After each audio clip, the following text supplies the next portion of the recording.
Nicolas Westphamos, bonjour. Bonjour.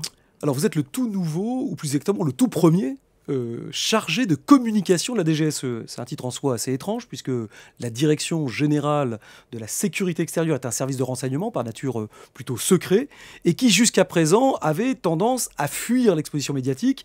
Est-ce que la création de votre poste est donc une grande nouveauté? Oui, c'est une nouveauté au sens où la DGSE jusqu'à ce jour ne communiquait pas en direction du grand public et demeurait une maison particulièrement discrète en ne dialoguant qu'avec le pouvoir exécutif au profit duquel elle travaille. Or aujourd'hui, notre rôle, l'évolution de la société, doivent nous inciter à entrouvrir notre porte, expliquer aux citoyens notre mission, notre action. C'est une posture particulièrement délicate à gérer, pour nous, contraire à notre habitude, car la DGSE, comme vous le savez, est un service spécial, un service de renseignement, le service de l'État chargé de recueillir et analyser de l'information à l'étranger. Notre vocation n'est pas d'occuper le devant de la scène, bien au contraire. Nous sommes un service d'action clandestine.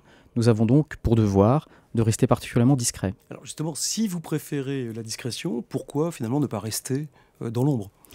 Parce qu'il est nécessaire pour les Français de savoir qui nous sommes et à quoi nous servons. Ne pas communiquer aujourd'hui, c'est ne pas exister. Or, nous existons, nous servons à quelque chose et il faut que les Français, pour ceux que cela intéresse, comprennent notre rôle exact dans l'appareil d'État. La DGSE est l'objet de jugements hâtifs, d'erreurs, de fantasmes. On lui prête des qualités et des défauts qu'elle n'a pas, ou rarement.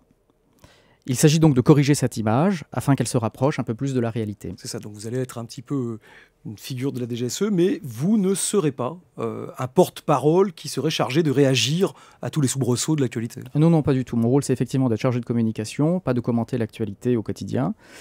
Ce que je voulais dire, c'est qu'en France, le monde du renseignement est relativement mal connu, on s'en méfie, mais la parution en 2008 du livre blanc sur la défense et la sécurité nationale, voulu par le président de la République, consacre désormais le renseignement, c'est-à-dire la connaissance et l'anticipation, comme l'un des piliers de notre défense et de notre sécurité.